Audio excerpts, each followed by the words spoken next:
Hello friends, कैसे हैं आप लोग? Great. I hope everyone is very fine and fit. तो गाइज ये देखो, अब ये जो टॉपिक मैं अभी आपको बताने वाला हूं that is most important topic, amendments, right? तो ये नवंबर और दिसंबर अटेम्प्ट एज द केस में भी सीए, सीएस और सीएमए स्टूडेंट्स उनके लिए एप्लीकेबल है। गाइज वैसे देखा जाए तो अमेंडमेंट्स तो बहुत नहीं है, लेकिन इंपॉर्टेंट है। ये कोरोना पीरियड होने के कारण बहुत सारे चेंजेस जीएसटी लॉ में आए। आपके लिए खास बात, कस्टम्स में कोई अमेंडमेंट्स नहीं है, जो भी है बस जीएसटी में। बहुत लोगों के क्वेश्चंस ये है कि मई या जून अटेम्प्ट आप लोगों का इंस्टीट्यूट ने लिया नहीं। इसकी वजह से ये मई जून अटेम्प्ट के जो अमेंडमेंट्स है वो आपको कब तक एप्लीकेबल होते हैं, मतलब मई जून अटेम्प्ट अगर आप अपीयर कर रहे हो तो आपको सीए स्टूडेंट्स को 31 अक्टूबर और सीए स्टूडेंट को दिसंबर तक के एप्लीकेबल रहते, या सीएमए स्टूडेंट्स को।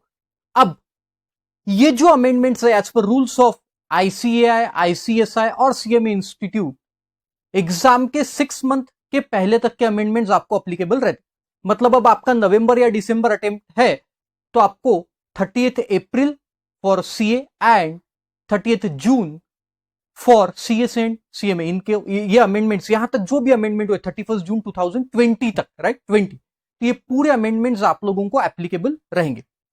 तो ये पूरे अमेंडमेंट्स बड़े इत्मीनान से बहुत एग्जाम्पल्स लेके मैंने आपको समझाया। आपको इतना अगर पढ़ के जाएंगे आप तो आपको कुछ भी करने की जरूरत नहीं अमेंडमेंट्स के लिए, मेरा वादा है आपसे। बस इतना पढ़ के जाइए आप अमेंडमेंट्स के लिए। अच्छा, मोर एवर जो एग्जिस्टिंग स्टूडेंट्स है, मेरे जो एग्जिस्टिंग स्टूडेंट्स है उनके लिए मैंने क्या किया है, वहां आप देख सकते हो अमेंडमेंट ओरिजिनल बुक का पेज नंबर मेरे इसमें तो नहीं दिख रहा आपको वीडियो में, लेकिन आपके हाथ में जो हैंडआउट होगा, है ना, जो नोट्स आपके हाथ में होंगे उसमें ओरिजिनल बुक में क्या पेज नंबर है वो दिया हुआ है। तो वो पेज नंबर पे आप जाइए ओरिजिनल बुक में, और वहां चेंज हुआ है वो आपको पता चल जाएगा, क्या चेंज हुआ है वो आपको सब वहां पे मिल जाएगा। तो ये आपको आसानी करके दी है मैंने कि आपको इमीडिएट वो बुक पे कौन से पेज नंबर पे कहां चेंज हुआ है वो आपको फट से पकड़ में आ जाए। I hope guys with this I can start with the amendments. Guys बहुत सिंपल है, आप बस इत्मीनान से सुनते जाओ। जो भी एग्जाम्पल्स, बहुत सारे एग्जाम्पल्स मैंने यहां पे करके दिए आपको, ये एग्जाम्पल्स को आप सुनते जाओ। Okay, so let's start with the first amendment जो आया है supply levy and collection chapter में। बहुत छोटा सा एक अमेंडमेंट है रिवर्स चार्ज में। रिवर्स चार्ज आपको मालूम है जहां पे रेसिपिएंट ऑफ सर्विस को टैक्स पे करना पड़ता है, राइट, रेसिपिएंट ऑफ सर्विस। तो उसमें एक क्लॉज था गाइज, रेंटिंग का, services provided by way of renting of motor vehicle, ये क्लॉज था, रेंटिंग ऑफ मोटर व्हीकल। ये क्लॉज में एज सच अमेंडमेंट तो कुछ नहीं है, देखो कितने बारीकी से पढ़ना पड़ती है चीज। अमेंडमेंट कुछ नहीं है, बट वो क्लॉज के वजह से लोगों को कंफ्यूजन हो रहा था। तो ये कंफ्यूजन को दूर करने के लिए उन्होंने क्लैरिफिकेशन दे दिया और एक सर्कुलर के थ्रू क्लैरिफिकेशन दिया, सर्कुलर नंबर 130/49/2019, 31/12/2019 को एक सर्कुलर निकाला। और इस सर्कुलर के थ्रू उन्होंने क्लैरिफाई किया कि हम क्या बोलना चाहते, क्लैरिफिकेशन दिया। और वही क्लैरिफिकेशन, मतलब ऐसा सच अमेंडमेंट कुछ नहीं है बट क्लैरिफिकेशन है, बट इंपॉर्टेंट। देखो वो क्लॉज को उन्होंने चेंज किया गाइस, वो क्लॉज को क्या चेंज किया वो अपन समझते। ओके, देखो तो सर्विस कौन सी, देखो services provided by way of renting of motor vehicle design to carry the passengers where the cost of fuel is included in a cost of consideration charge from the service recipient provided to the body corporate. मतलब क्या, चलो पहले मैं original clause आपको बता देता हूं क्या था। तो अगले पेज पे आएंगे आप तो ओरिजिनल क्लॉज आपको पता चलेगा। कैटेगरी ऑफ सर्विस में देखो क्या दिया था original clause, services provided by way of renting of motor vehicle provided to a body corporate, बस इतना देके रखा था उन्होंने, राइट। मतलब क्या, अगर कोई पर्सन, ध्यान से सुनो, अगर कोई पर्सन जो अदर देन बॉडी कॉर्पोरेट है, ध्यान से सुनना, अगर कोई पर्सन जो अदर देन बॉडी कॉर्पोरेट है, वो अगर कोई बॉडी कॉर्पोरेट को सर्विस दे रहा है, कौन सी service, renting of motor vehicle की, तो इसके ऊपर रिवर्स चार्ज आता था। और वो बॉडी कॉर्पोरेट को टैक्स पे करना है। जैसे एग्जांपल में दूं आपको, आशीष इज इंडिविजुअल या AD classes for that matter, right? AD classes giving a services to Reliance. Reliance is a company, body corporate. तो मैं कौन सी सर्विस दे रहा हूं गाइस? मैं दे रहा हूं रेंटिंग ऑफ मोटर कैब की। तो जीएसटी किसे भरना पड़ेगा? रिलायंस को भरना पड़ेगा, राइट? तो ये क्लॉज था पहले। अब इन्होंने क्या बोला, उन्होंने थोड़ा क्लैरिफिकेशन उसमें ला दिया और उन्होंने बोला कि ये जो मैं रेंटिंग ऑफ मोटर व्हीकल को दे रहा हूं, इसमें ये रेंटिंग ऑफ मोटर व्हीकल देते समय मैंने ही खुद फ्यूल डाला है उसमें। मतलब मैं फ्यूल की कॉस्ट अलग से नहीं ले रहा हूं, मैं फ्यूल की कॉस्ट रिलायंस से अलग से नहीं ले रहा हूं, मैंने गाड़ी देते समय उसमें फ्यूल भर के दिया है। तो देखो क्या बोलता है, services provided by way of renting of motor vehicle design to carry the passenger.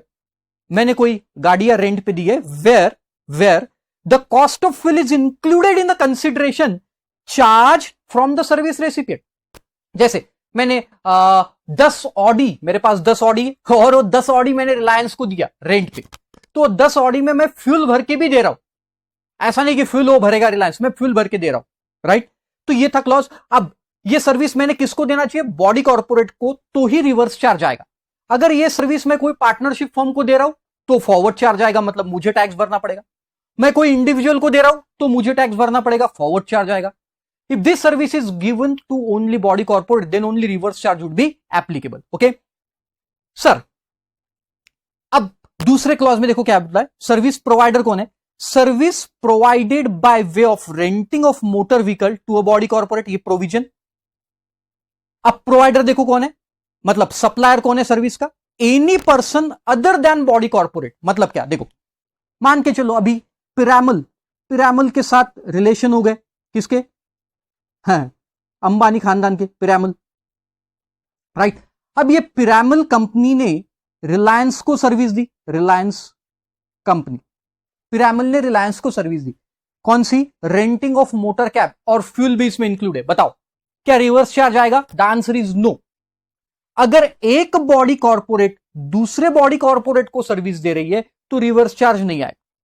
तो यहां पे सप्लायर जो है वो supplier other than body corporate चाहिए, supplier should be other than body corporate. ध्यान से सुनना, राइट? तो देखो वहां पे क्या लिखता है, any person guys other than body corporate, मतलब सप्लायर, ये सप्लायर का कॉलम है यहां पे, तो supplier should be other than body corporate और service recipient should be body corporate, तो ही रिवर्स चार्ज आएगा, अदरवाइज रिवर्स चार्ज नहीं आएगा। Who supplies the services to the body corporate, देखो अदर देन बॉडी कॉर्पोरेट वाला मतलब AD classes is not a body corporate, it is proprietorship firm.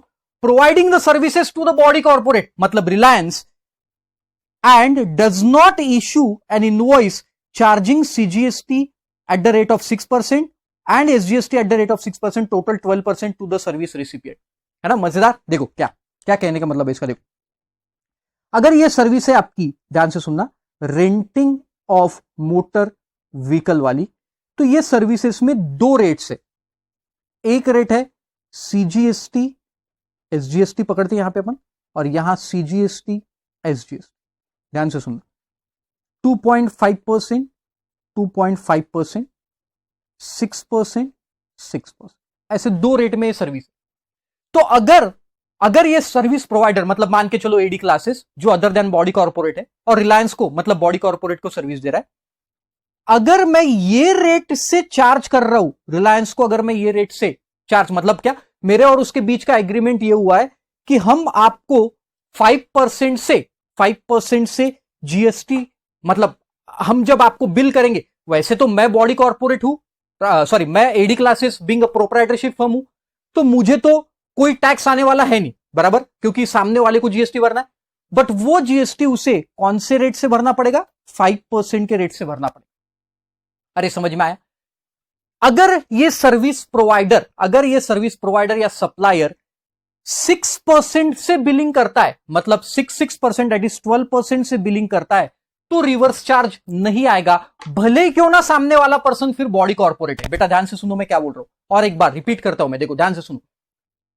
If a person other than a body corporate मतलब AD classes providing the services to Reliance को service दे रहा है AD classes, और अगर वो रेट कौन से रेट से लगा रहा है? 2.5 से, तो ही रिवर्स चार्ज आएगा, तो ही रिवर्स, मतलब रिवर्स चार्ज के लिए कंडीशन क्या है कि आपको अदर देन 6% वाले रेट्स लगाना है, अदर देन 6 मतलब 12%, अदर देन 6% वाले रेट लगाना है, मतलब ऑफ कोर्स 2.5 वाला रेट बराबर, और सामने वाला पर्सन बॉडी कॉर्पोरेट होना चाहिए।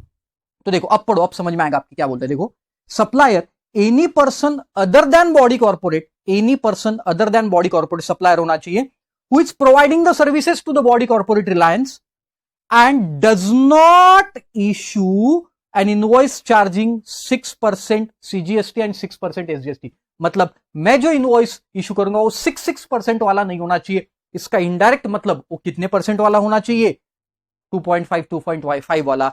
तो फिर ये एप्लीकेबल हो जाएगा एनी बॉडी कॉर्पोरेट, मतलब टैक्स किसे भरना पड़ेगा, एनी बॉडी कॉर्पोरेट और टैक्स। लास्ट कॉलम किसका है, टैक्स किसे भरना, टैक्सेबल एंटिटी। टैक्सेबल एंटिटी कौन रहेगा गाइस, एनी बॉडी कॉर्पोरेट, मतलब रिलायंस को टैक्स भरना पड़ेगा। To sum up all the things, मैं लास्ट में बता देता हूं, देखो सम अप करता हूं सब चीजों को। Supplier of service should be other than body corporate, मतलब सप्लायर कभी भी बॉडी कॉर्पोरेट नहीं होना चाहिए, पहला पॉइंट। दूसरा पॉइंट, रेसिपिएंट हमेशा बॉडी कॉर्पोरेट होना चाहिए, तो ही रिवर्स चार्ज आएगा। अगर रेसिपिएंट बॉडी कॉर्पोरेट नहीं है तो रिवर्स चार्ज नहीं आएगा, फॉरवर्ड चार्ज में आएगा, राइट। अब एडी क्लासेस ने रिलायंस को सर्विस दी और मैंने सीजीएसटी एसजीएसटी 6% से नहीं लगाया है बिल में, तो फिर रेसिपिएंट को टैक्स भरना पड़ेगा। अगर मैंने 6% से लगाए तो फिर मतलब रिवर्स चार्ज नहीं आएगा, फॉरवर्ड चार्ज में सप्लायर को टैक्स भरना पड़ेगा। और supplier can take ITC credit also, मैं क्रेडिट भी ले सकता हूं, बट 2.5 के केस में क्रेडिट नहीं ले सकता। अरे समझ में आया। तो देखो वही क्लैरिफिकेटरी पूरा सर्कुलर दिया है, कोई खास काम का नहीं, मतलब वो सर्कुलर के अंदर जो भी लिखा हो मैंने पहले बता दिया, तो आपको सर्कुलर पढ़ने की जरूरत नहीं।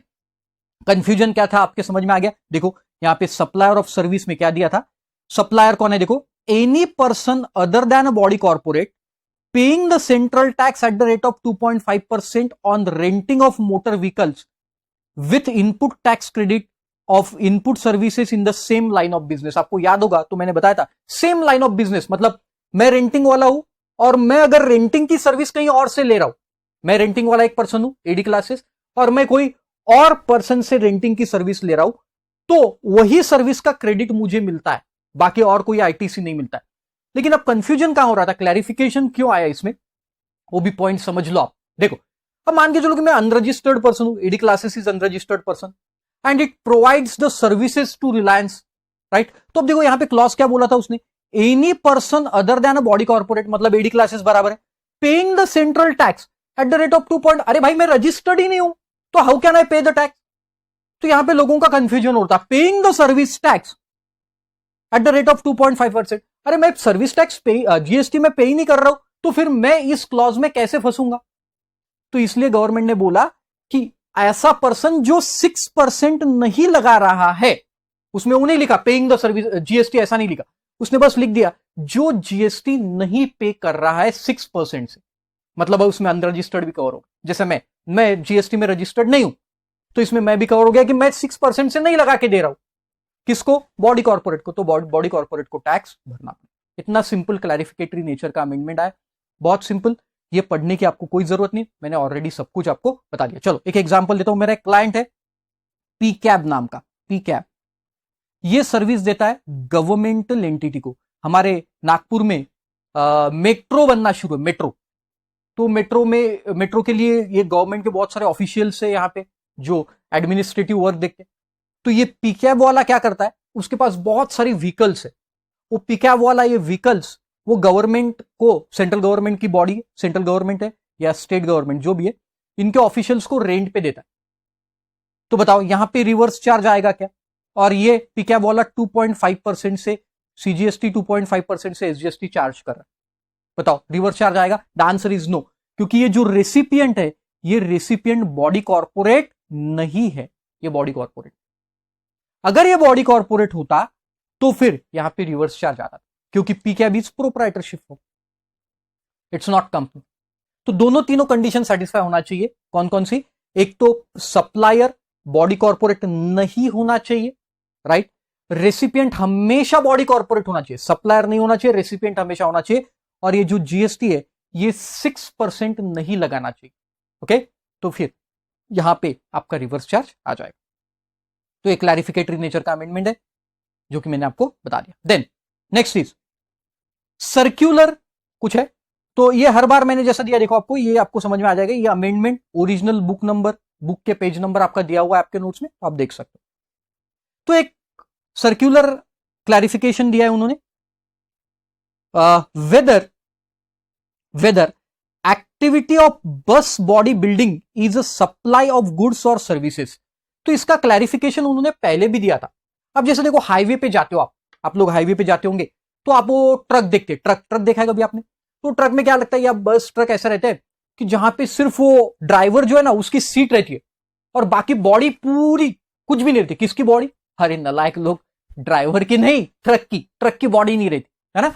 ये बस क्या रहता है, ये उसकी चेयर रहती है और पीछे पूरा प्लेन रहता है और फिर वो चलते रहता है, डिंग चिक डिंग चिक डिंग चिक डिंग चिक डिंग। देखा है आपने ऐसे? यस। तो ये जो ट्रक रहता है इसके ऊपर जनरली बॉडी कवर करके देते हैं, मतलब पूरा बॉडी बना के देते, राइट। तो ये बॉडी बिल्डिंग जो है, ये बॉडी बिल्डिंग ये सर्विस है या ये गुड्स का सप्लाई? ये सर्विस का सप्लाई, ये गुड्स का सप्लाई, ये बड़ा कंफ्यूजन हो रहा था। तो उसके लिए उन्होंने पहले क्लैरिफिकेशन दिया था, और वो क्लैरिफिकेशन में क्या लिखा था देखो, in case of bus body building मतलब समझ गया ना, वो पूरा उसको छत पूरा body building, there is a supply of goods and services, दोनों रहता है, गुड्स भी है और सर्विसेज भी है। दस the classification is of course this is a composite supply, right, composite, क्योंकि जनरली जो ट्रक या बस बाहर निकलते हैं वो पूरा बॉडी बना के बाहर निकलते, तो this is a composite supply जहां पे गुड्स भी है और सर्विसेज भी है। Depend upon which the supply is principal supply which may be determined on the basis of facts and circumstances in each case. तो पहले उन्होंने क्लैरिफिकेशन लाके बोला था कि केस टू केस हम देखेंगे कि ये सप्लाई ऑफ गुड्स है या सप्लाई ऑफ सर्विस है, केस टू केस। हम आज नहीं बोलते कि ये सप्लाई ऑफ गुड्स है या सर्विसेज है, हम केस टू केस देखेंगे, फैक्ट्स को कंसिडर करेंगे और फिर समझेंगे कि ये सप्लाई ऑफ गुड्स है या सर्विस है। तो इससे क्या हो रहे थे, case number of cases law court में बहुत ज्यादा बढ़ रहे थे। तो अब उन्होंने बोल दिया कि देखो यार, यहां पे हमें प्रिंसिपल सप्लाई जो है वो सप्लाई ऑफ सर्विस दिख रहा है, principal supply supply of service. तो ये सप्लाई ऑफ गुड्स नहीं है, केस टू केस देखने की कोई जरूरत नहीं, हम एक एक्सप्लेनेशन ऐड करते, देखो वहां पे लिखा है as per explanation added in notification. जो पहला नोटिफिकेशन था 11/2017, उसमें एक एक्सप्लेनेशन डाल दिया और वहां बोल दिया कि ये जो बस बॉडी बिल्डिंग है it is supply of service. बेटा ये आपको वो रिकाम्या जागा भरा फिल अप द ब्लैंक्स में आ सकता है, ओके। हाँ, तो देखो, this is the composite supply of goods and services, the principal supply is supply of services, it is supply of services as per explanation added in notification number 11/2017।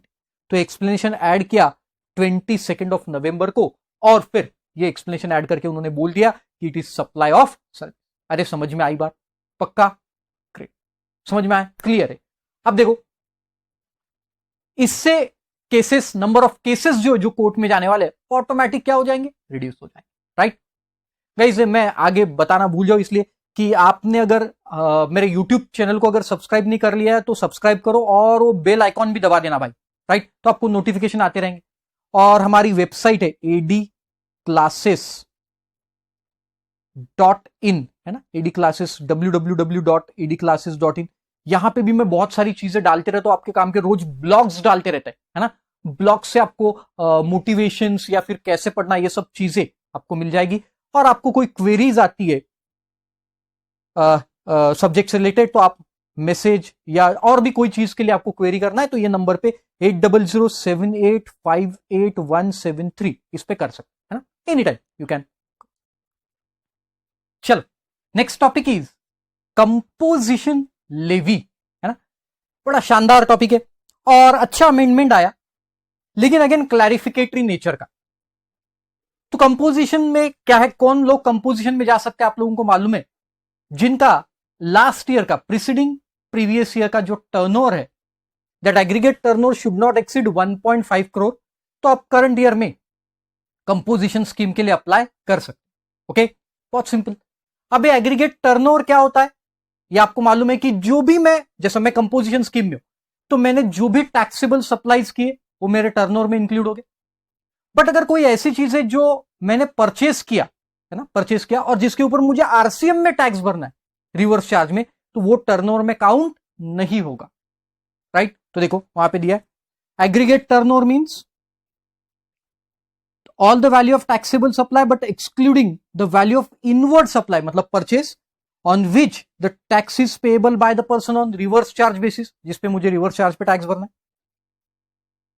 Exam supplies turnover में include होते हैं, export मतलब nil rated वगैरह, interstate of a person having same permanent account number to be computed on all India basis. तो आपको India level पे compute करना है, जितने भी जो स्टेट में आपके बिजनेस होंगे वो सब स्टेट का टर्नओवर आपको क्लब करना है, अगर वो सिंगल पैन पे, एक पैन पे। ओके, अब इसमें एक्सप्लेनेशन एक इंसर्ट हुआ है ना, तो एक्सप्लेनेशन क्या है, और ये भी मालूम है बट डज नॉट इंक्लूड, ये टैक्सेस टर्नओवर में इंक्लूड नहीं हो।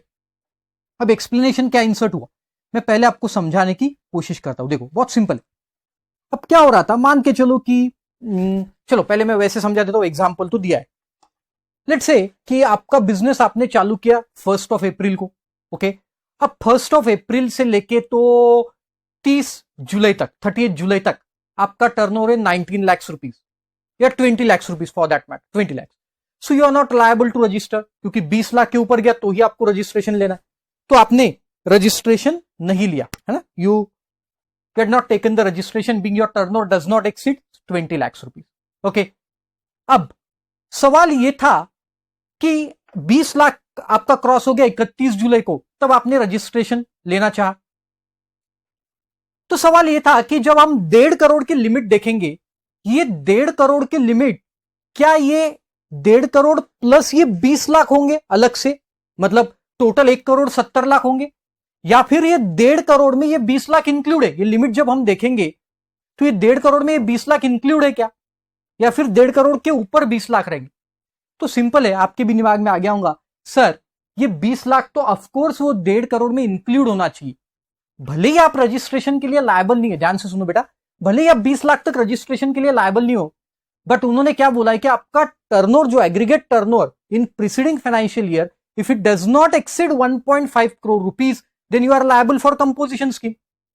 तो लास्ट ईयर में आपका टर्नओवर अगर 1.5 सीआर, जिसमें ये 20 लाख भी इंक्लूड हो जाएगा, अलग से 20 लाख आपको लिमिट नहीं मिलेगी। तो देखो वहां पे लिखा है, देखो for the purpose of computing the aggregate turnover, जब आप एग्रीगेट टर्नओवर कंप्यूट करेंगे, मैंने एग्जांपल भी दिया, ध्यान से सुनो क्या बोलता है, of a person for determining his eligibility to pay the tax under this section, ये सेक्शन है, तो for determining the eligibility to pay the tax in this section, the expression aggregate turnover shall include the value of supplies made by such a person from the first day of April of the financial year up to the date when he is liable for registration।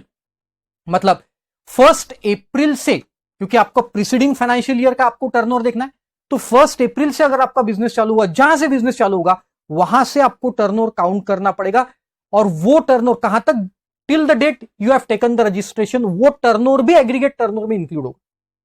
Right, तो 20 लाख तक तो आप registration के लिए liable नहीं थे, मतलब 30 जुलाई तक का जो टर्नओवर है, ध्यान से सुनना, मैंने जैसा बोला आपको 1 अप्रैल को बिजनेस चालू किया और 30 जुलाई तक का जो टर्नओवर है आपका 20 लाख, वो भी एग्रीगेट टर्नओवर के लिए काउंट होगा 1.5 करोड़। अरे बात समझे आप, वो भी 1.5 करोड़ के लिए काउंट किया। अब पढ़ो वापस एक बार, अब समझ में आएगा, पढ़ो एक बार।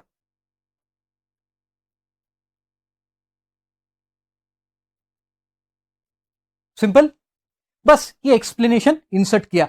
और इसके अलावा एक छोटा सा पॉइंट देखो, but shall not include the amount of interest और discount earned on loan, advances और डिपॉजिट एक्सटेंडेड। मतलब क्या, सिंपल, जैसे देखो मैंने किसी को लोन देके रखा है, अब वो लोन पे मुझे क्या मिलता है, इंटरेस्ट मिलता है, वो लोन पे मुझे इंटरेस्ट, या मैंने बैंक में कोई डिपॉजिट रखा और उसके ऊपर मुझे इंटरेस्ट मिलता है। लेट्स से मेरा लास्ट ईयर का टर्नओवर है, this is my previous financial year और दिस इज करंट फाइनेंशियल या करंट प्रीवियस ईयर। ओके, तो अब करंट ईयर में, करंट ईयर बोल दो आपको समझने के लिए, सिंपल करंट ईयर। अब करंट ईयर में मुझे ये चेक करना है whether I am liable for, whether I can opt for composition scheme और नॉट। तो मेरा लास्ट ईयर का टर्नओवर था, टोटल इस साल का टर्नओवर था 1.49 सीआर, 1,49,49,00,000 1.49 CR टर्न, और इसमें क्या था प्लस इंटरेस्ट इनकम थी 5 लाख की, मतलब टोटल हो गया 1.54 CR। तो सवाल यह था क्या मैं करंट ईयर में कंपोजिशन स्कीम के लिए ऑप्ट कर सकता हूं? द आंसर इज यस, क्योंकि ये जो 5 लाख है ये टर्नओवर पर्पज के लिए काउंट नहीं होता। तो वही 2 पॉइंट का एक्सप्लेनेशन वहां पे दिया। पहला पॉइंट है कि आप जब तक रजिस्ट्रेशन के लिए लायबल होने के थे वो टर्नओवर भी आपका 1.5 CR के लिए कंसीडर किया जाएगा, और अगर आपकी कोई इंटरेस्ट या डिस्काउंट इनकम है bye way of loans advances, वो इनकम आपकी टर्नओवर के लिए काउंट नहीं की जाए। Very simple. तो देखो वहां भी लिखा, एक एग्जांपल भी दिया तो समझते। देखो, mister Akash start the business in Nagpur Maharashtra on 10th of April, 10 अप्रैल को बिजनेस शुरू किया। The turnover from 10th of April to 30th June is 19 lakhs rupees. Till this date he is not liable to register under GST. 19 lakh है, 20 लाख तक नहीं है तो registration के लिए लायबल नहीं। आगे देखो, the turnover from 1st July to 31st March is 1.32 crore, right, मतलब उसने रजिस्ट्रेशन तो ले लिया होगा। अब अगले साल के लिए पूछ रहा है whether is eligible to opt composition scheme in next financial year. Next financial year के लिए क्या एप्लीकेबल रहेगा? तो देखो आपको ये तो देखना है 1.32 करोड़ जो जुलाई टू मार्च तक का है वो भी देखना है, प्लस उसमें जब आप लायबल नहीं थे वो टर्नओवर भी आपको ऐड करना है जीएसटी के लिए, जब आप लायबल नहीं थे। तो देखो वो भी ऐड कर दिया हमने, वो कितना है 19 लाख, मतलब टोटल कितना हो गया 1.51 CR। So you are not eligible for composition scheme. अरे समझ में आया? ऐसे रहता, सब एग्जाम्पल दिया मैंने, पूरा एग्जाम्पल से समझा आपको, हर चीज के एग्जाम्पल, राइट, जो अमेंडमेंट आते हैं, क्योंकि आपको समझ में आना चाहिए बॉस, राइट। लीगल लैंग्वेज लिख दूंगा तो कैसे समझ में आएगा, तो इसलिए आपको समझ में आने के लिए एग्जाम्पल भी बनाता हूं। देखो दूसरा भी एग्जाम्पल बना के दिया, देखो ऊपर था मिस्टर आकाश, अब है मिसेस धरती, आकाश की वाइफ मिसेस धरती क्या बोलती है, देखो, starts the business in Nagpur, Maharashtra from on 10th of April. The turnover from 10th of April to 31st March, अब पूरा टर्नओवर दे दिया 1.52 CR। क्या बोलता है देखो, इट इंक्लूड्स, मतलब ये 1.52 CR में क्या है 5 lakhs by way of interest and discounts earned on loan and advances. Whether she is eligible to opt the composition scheme in next financial year। बताओ 1.52 में 5 लाख का बोल रहा है कि आपका इंटरेस्ट ऑन डिस्काउंट है, तो फिर क्या ये टर्नओवर में काउंट होता है? द आंसर इज नो, मतलब आपका टर्नओवर है 1.47 CR, राइट। तो you are eligible for composition scheme. अरे समझ में आया? तो जब हम एग्रीगेट टर्नओवर कैलकुलेट करेंगे गाइस, तो एग्रीगेट टर्नओवर में जब हम जीएसटी के लिए लायबल नहीं थे, 20 लाख तक हमारा टर्नओवर है, तो वो पीरियड का टर्नओवर भी 1.5 CR के लिए काउंट किया जाए। Simple as that, right. This is just an explanation. और interest on loans and advances और डिपॉजिट इंटरेस्ट एंड डिस्काउंट वो कंसीडर नहीं कर। देन नेक्स्ट, ये भी बड़ा अच्छा चेंज है। चेंज मतलब वही लाइन पे जो अपन ने अभी देखा, वही लाइन पे देखो, टर्नओवर इन स्टेट और टर्नओवर इन यूनियन टेरिटोरी। तो ये टर्नओवर इन स्टेट और टर्नओवर इन यूनियन टेरिटोरी की डेफिनेशन भी आपको बुक में दी है। देखो वो पेज नंबर सब दिया है मैंने वहां पे, आपको लिख के आपके बुक में होंगे जो आपके पास हैंड आउट से उसमें। तो उसमें क्या है देखो, एक्सप्लेनेशन उसमें भी इंसर्ट किया, इंपॉर्टेंट एक्सप्लेनेशन है, देखो ये भी समझ लो। हाँ, सेम लाइन पे देखो, for the purpose of determining the tax payable. देखो पिछले पॉइंट में हम क्या देख रहे थे, एग्रीगेट टर्नओवर देख रहे थे, ध्यान से सुनना। पिछले पॉइंट में हम एग्रीगेट टर्नओवर देख रहे थे, अब क्या देख रहे, डिटर्मिनेशन ऑफ टैक्स पेएबल देख रहे, डिटर्मिनेशन ऑफ टैक्स पेएबल। पिछले बार हम इतना देख रहे थे कि आप कंपोजिशन में आएंगे या नहीं। नाउ वी आर चेकिंग कि आपका टैक्स कितना आएगा। For determination of tax payable by a person under this section the expression turnover in the state और union territory shall not include the value of following supplies. मैं वापस एक बार समझाता हूं, ध्यान से सुनना। अब ये जो हम देख रहे हैं टर्नओवर इन स्टेट, ध्यान से सुनना, टर्नओवर इन स्टेट और यूनियन टेरिटरी, इसकी डेफिनेशन देख रहे, टर्नओवर इन स्टेट और यूनियन टेरिटरी। अब हमें टैक्स पे करना है, राइट, ध्यान से सुनना। अब हमें क्या पे करना है गाइस, टैक्स पे करना है। तो टर्नओवर इन स्टेट और यूनियन टेरिटरी जो है, for determination of tax payable, हम वो टर्नओवर किस चीज के लिए निकाल रहे हैं? टैक्स पेमेंट के लिए निकाल रहे हैं, राइट? तो मुझे बताओ कि आपका जो पिछला एग्जाम्पल अपन कंसीडर करते हैं, ये आपका ईयर है जहां पे आपका 30 जून तक का टर्नओवर है, लेट्स से 19 लाख हमने लिया था, 19 लाख, और लेट्स से ये हो गया 15 जुलाई तक, 15 जुलाई को ये टर्नओवर हो गया आपका 20 लाख। यहां से यहां तक का टर्नओवर हो गया आपका 20 lakh 15 July. Now you become liable for taking the registration, और आपने 15 जुलाई को अप्लाई कर दिया रजिस्ट्रेशन के लिए। अब मुझे बताओ कि आगे 15 जुलाई से लेके तो 31 मार्च 2020 तक आपका टर्नओवर हुआ लेट से 1 करोड़ रुपए। तो अब बताओ कि आप देखो, दो अलग अलग चीजें, जब आप एग्रीगेट टर्नओवर जब काउंट करोगे तो एग्रीगेट टर्नओवर तो 1 अप्रैल से काउंट किया जाएगा। मतलब एग्रीगेट टर्नओवर कितना होगा? 1 अप्रैल से लेट से 15 जुलाई तक 20 लाख, और उसके आगे 1 करोड़ 31 मार्च तक, मतलब एग्रीगेट टर्नओवर हो गया 1.20 CR, जो हम ऑलरेडी देख के। अब हमें टैक्सेबल टर्नओवर निकालना है, तो टैक्सेबल के लिए क्या आप ये 20 लाख को काउंट करेंगे क्या? बताओ कि 20 लाख, अरे 20 लाख तक तो हमें रजिस्ट्रेशन ही नहीं लेना है ना, 20 लाख तक जीएसटी लगाने की कोई जरूरत नहीं। सर हमने रजिस्ट्रेशन भी नहीं लिया और जीएसटी भी नहीं लगा के दिया, अरे वो 20 लाख तो हो गया, मैंने लोगों को बिल फाड़ दिए, वहां कैसे अब मैं जीएसटी वापस वसूल करूंगा? लोगों को तो बिल फाड़ दिए। आपने ही तो बोला है कि 20 लाख तक आपको रजिस्ट्रेशन लेने की कोई जरूरत नहीं है, तो मैंने जीएसटी में रजिस्ट्रेशन नहीं लिया।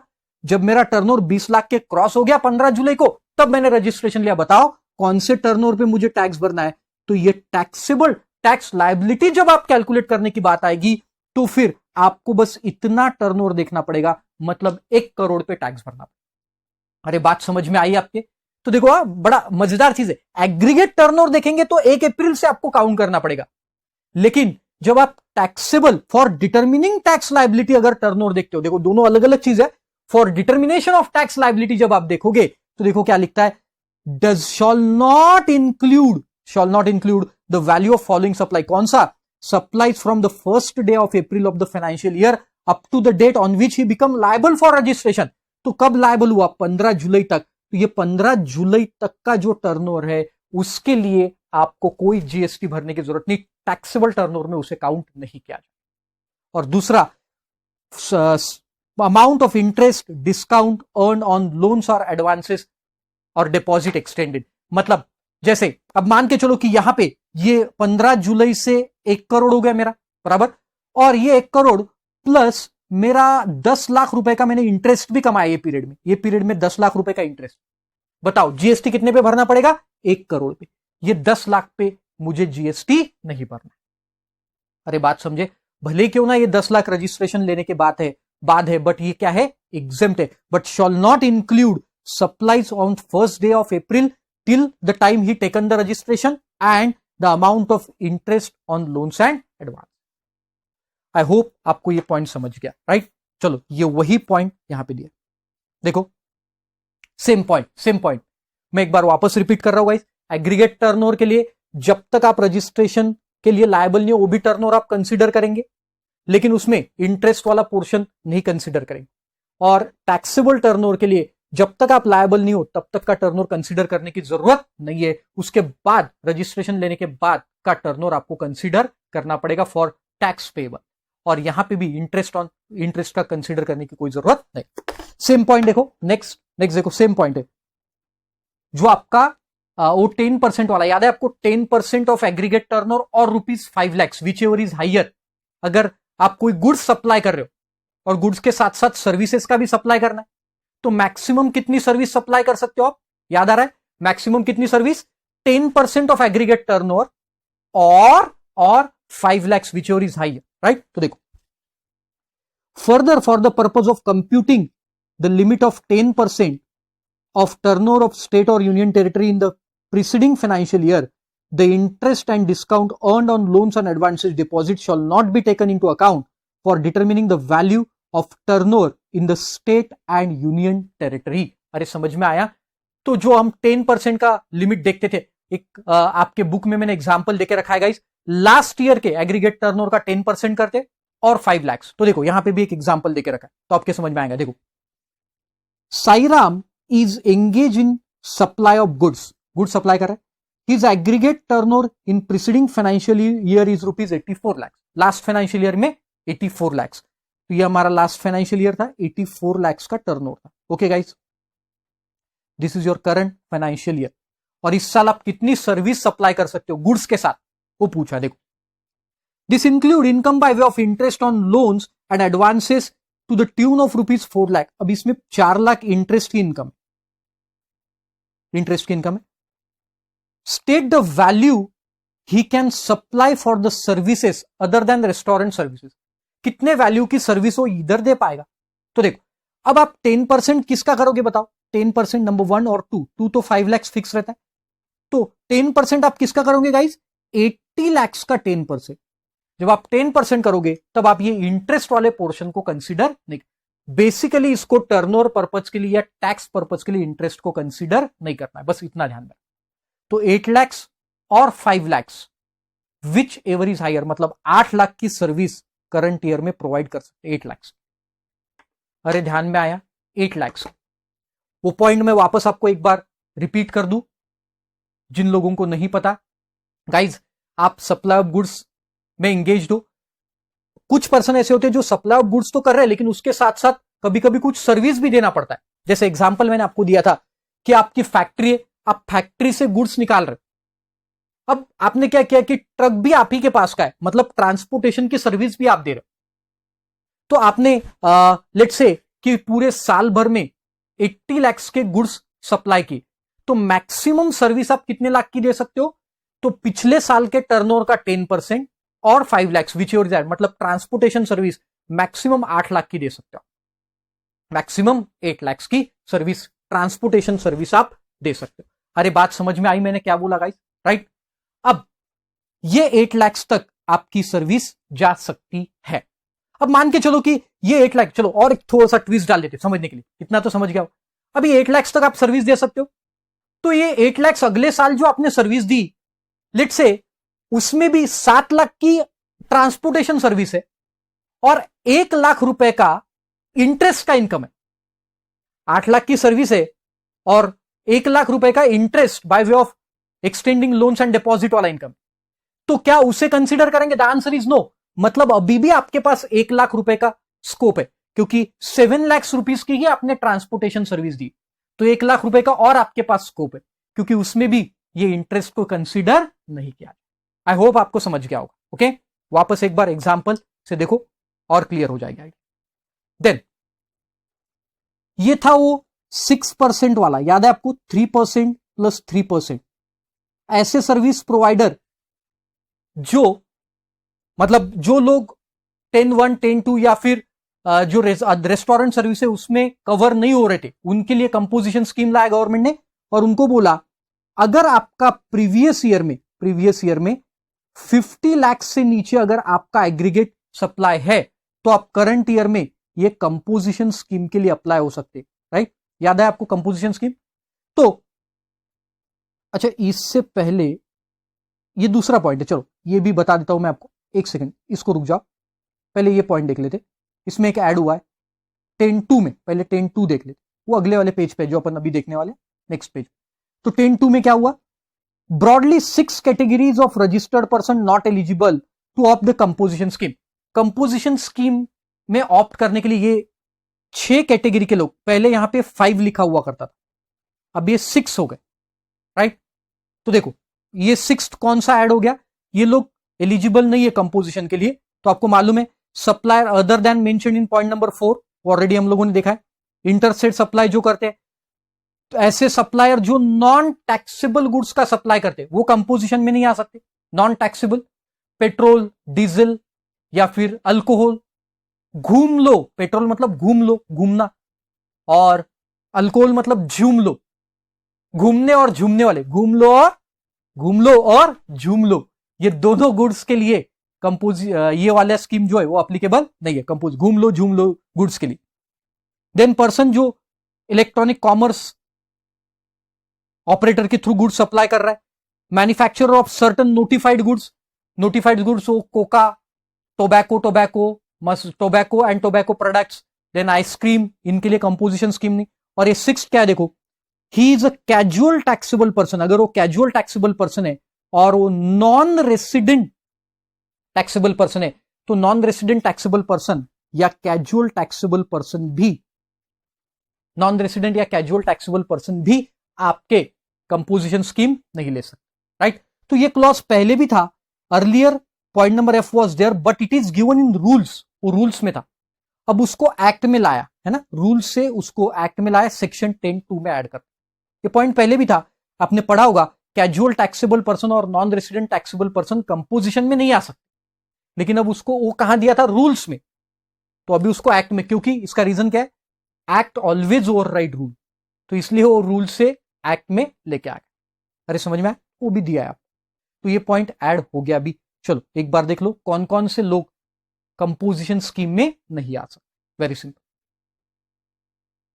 Then next, composition levy for service supplier, ये भी पहले था गाइस, देखो यहां पे लिखा है earlier this was given but it is given by way of notification. ये पॉइंट सेम है, जो 6% वाला अगर आपको याद होगा, 3% प्लस 3% वाला, ये पहले भी था। जो लोगों का टर्नओवर 50 लाख तक है, देखो aggregate turnover of rupees 50 lakh है ना सर, सप्लायर ऑफ सर्विसेज के लिए, जैसा मैंने बोला था, I am a chartered accountant, मैं सर्विस देता हूं, तो मेरे लिए कंपोजिशन स्कीम थी नहीं, तो मेरे लिए भी वो लेके आए थे, अगर मेरा पिछले साल का जो टर्नओवर है वो 50 लाख रुपीज तक है, तो मेरे लिए 6% वाला स्कीम था कंपोजिशन वाला, लेकिन वो नोटिफिकेशन के थ्रू लाया था, आपको याद होगा, नोटिफिकेशन 2/19 इसके थ्रू लाया, लेकिन वो नोटिफिकेशन के थ्रू था, अब उसको एक्ट में लेके आना था, तो एक नया सेक्शन इंसर्ट किया 10(2)(a), तो जो 10(2) था उसके बाद 10(2)(a) ऐड किया और ये सेक्शन को लेके आए, बाकी सब चीजें same, copy paste, same to same, याद है आपको। तो एक बार मैं फटाफट आपको रिकॉल करवा के देता हूं, तो उसमें 3% प्लस 3% वाला क्लॉज था कि देखो, the turnover limit of composition levy 10(2)(a of the CGST Act provides the aggregate turnover limit of 50 lakhs rupees, right? For the purpose of this clause, aggregate turnover क्या होता है, shall include the value of supplies made by such a person on the first day of the financial year till he become liable for the registration under this act। अब भी देख के, तो जहां 1 अप्रैल से लेके जब तक वो लायबल हुआ रजिस्ट्रेशन लेके, वो एग्रीगेट टर्नओवर में ऐड हो जाएगा, but does not include again interest, interest को हम इंक्लूड नहीं करेंगे, राइट। अरे समझ में आ रहा है आपके। तो वो जो टर्नओवर है, जैसा मेरा टर्नओवर टोटल है मान के चलो 40 लाख का, 40 लाख का टर्नओवर है, और मेरा 1 अप्रैल से लेके लेट से 30 सितंबर तक ये टर्नओवर है 5 लाख का, और 30 सितंबर 1 अक्टूबर के बाद 31 मार्च तक का 40 लाख का, तो whether I am liable for eligible for composition scheme, yes, क्योंकि 5 लाख जब मैं रजिस्टर नहीं था वो टर्नओवर है, और उसके बाद का 40 लाख, तो टोटल टर्नओवर इज 45 लाख। या फिर ऐसे भी मैं बोल सकता हूं, लेट से कि मेरा टर्नओवर फ्रॉम 1 अप्रैल, दूसरा एग्जांपल लेके 1 अप्रैल से लेट से 30 सितंबर 30 सितंबर, यहां पे मेरा टर्नओवर हो गया 20 लाख रुपए का, और 1 अक्टूबर से लेके 1 अक्टूबर से मेरा टर्नओवर 31 मार्च तक का, राइट। लेट से दिस टर्नओवर इज 25 लाख, और आपको पूछा है अगले साल क्या आप कंपोजिशन स्कीम के लिए लायबल होगे, क्या एलिजिबल होगे, द आंसर इज यस, क्योंकि ये 25 लाख तो है ही मेरा टर्नओवर, प्लस जब मैं रजिस्टर नहीं था टर्नओवर के लिए ये भी काउंट हो जाएगा 20 लाख, तो टोटल हो गया 45 लाख। अब इसमें और एक ट्विस्ट करना है, तो मान के चलो इसमें ये साल में मेरी इनकम थी, इंटरेस्ट इनकम 10 लाख की, तो देखो वैसे देखा जाए तो टोटल टर्नओवर कितना हो गया, अब देखो 25 और 20 45 plus 10 55, but still I am eligible for composition scheme, क्योंकि ये जो इंटरेस्ट वाला टर्नओवर है इसको कंसीडर नहीं किया, ये ऑलरेडी हम लोग देख चुके। और ये वही है, registered person who have not eligible for the composition scheme under section 10(1) और 10(2), जो एलिजिबल नहीं है वो फिर 10(2)(a) में आ सकते, और 10(2)(a) में आने के बाद 3% CGST 3% SGST भरना, सेम चीज है। और दूसरा एक्सप्लेनेशन जो हम लोगों ने अभी देखा था, ये वाला explanation, taxable determining the tax liability के लिए, for determination of tax liability, देखो, for the purpose of determination of tax payable by a person the expression turnover in state और union territory shall not include, मतलब ये 20 लाख का turnover count नहीं होगा tax payable अगले साल, जो ऐसे मान के चलो अगले साल भी सेम चीज है 20 लाख 25 लाख, तो जब मैं टैक्स पेबल निकालूंगा तो ये 20 लाख को कंसीडर नहीं किया जाए टैक्स पेबल, ओके। और इंटरेस्ट और डिस्काउंट के अमाउंट को भी नहीं किया, राइट। फिर any assessees can opt for the composition levy scheme under section 10(2)(a), वही सब चीजें, ये वाली जो थी 10(2) की, वही सब कॉपी पेस्ट इधर, राइट, सेम, राइट। तो इतना सिंपल है गाइस आपका कंपोजिशन स्कीम वाला अमेंडमेंट।